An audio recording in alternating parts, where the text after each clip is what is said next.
Hey guys, it's me, Jeffro. I'm in a private pool, obviously. Still in Underkiri Pool Villa, and I just thought of sharing what has happened and how we've gotten here. So, as a family, I think it's no stranger as well to dispute and fights and arguments and stuff. And I think, like most common people would have, uh, we didn't always know what we wanted in the first place. I guess when we first started, we just wanted somewhere to go away as a family. And the main question to tackle is what's the place to go? Like, that's Malacca, Ipoh, Penang. Do we do that? And we were looking all around, and a lot of things look nice, but they don't quite really make sense. I even suggested like Club Med Cherating, but it turns out to be quite pricey as well. And we didn't have the dates that were very firmed up. My sis, because she's working in Singapore, so it's very difficult to accommodate to her days. Number one, she's in an education field. Number two, she's in Singapore, so it's a huge difference, right? She has obligations as well, and I respect that.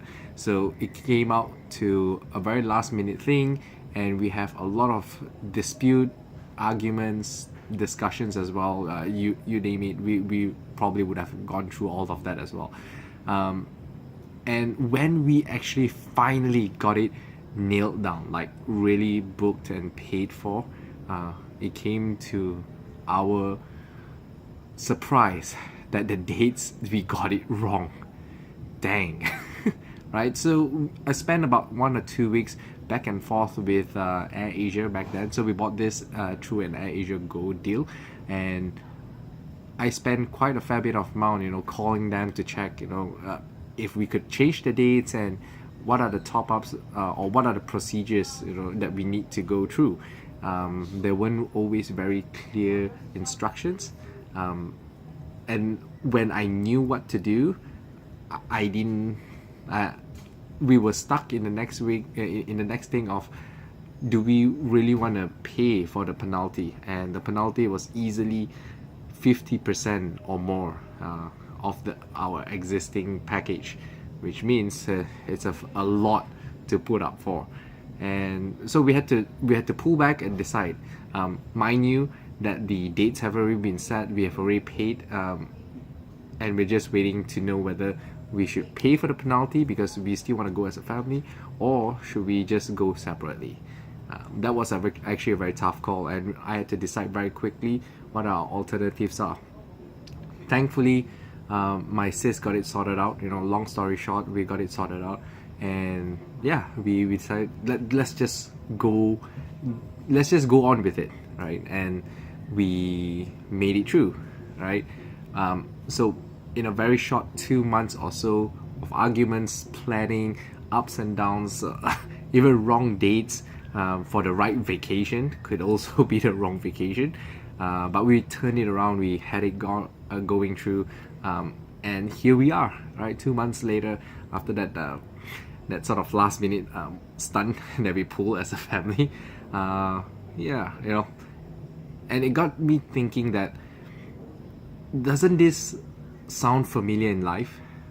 We don't always know where we're heading towards to, and it's not really clear at the beginning. We just want something good, and then we just jump right at it with absolutely no planning, no clear direction and stuff.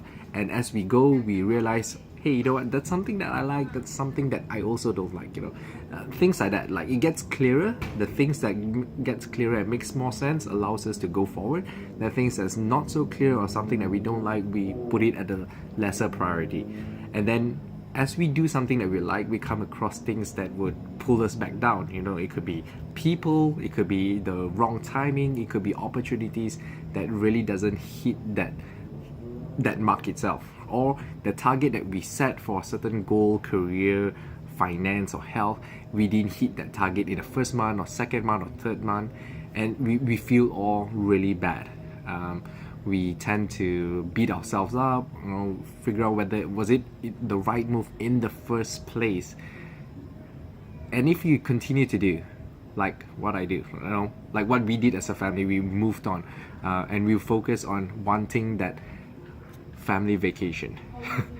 Right? In your case, it could be wanting your career goal, wanting your personal finance goal, your health goal, whatever it is. If you focus on that, and that's what you really, really want, and you move forward to it despite all the downs, and enjoy all the ups, and when you finally reach that goal of yours, when you finally nailed it, when you finally check it off your list, when you're finally there, it feels amazing. Like where we are right now. Right? It's beyond my imagination, beyond my expectation as well. I mean, I knew it's going to be good, but it is great. Of course, it's not perfect here. There are still some arguments sometimes, but hey, we look past through that and we just move forward. And like yourself, and anyone else, if you could relate to this, if you keep doing what you do, persist through, because you believe that you're going to get that kind of results, and you know what you're aiming for, you're gonna get there. And I could almost guarantee you that the results are going to be worth it. So that's a little bit on the insights. Nothing's ever perfect. Nothing's ever perfect. You just gotta go through it and see it through, right? You only know whether you like it or not if you put yourself into it, right? Get your hands dirty and see the results for yourself. That's all for me. I'm gonna enjoy a little bit more. I'm gonna get out, I'm gonna bathe, and I'll call it a night. See you another time. Bye.